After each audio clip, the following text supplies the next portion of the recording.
হাসান রে হাসান, তুই কান্দিস কেন? আলু করে দি কি হয়েছে তোর দিক?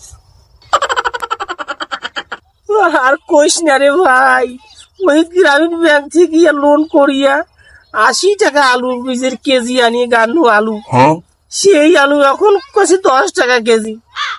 এই যে কিস্তি আলা ভাই আসি ঘরেছে, মুই খালি আলু বাড়িতে আসি পড়িয়াছ, মুহূর্তে কি হইবে রে ভাই?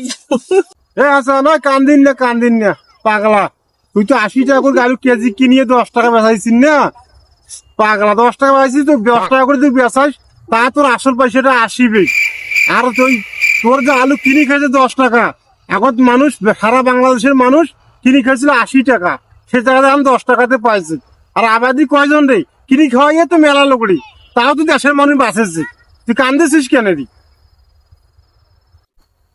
থাকার মুই না কান্দ তাইলে এই মোর আলু লস করি বেছে, যদি দেশের মানুষ শান্তি থাকে তাও থাক, মুই তাই না কান্দ। আর মুই তাই এখন বাড়ি যাও।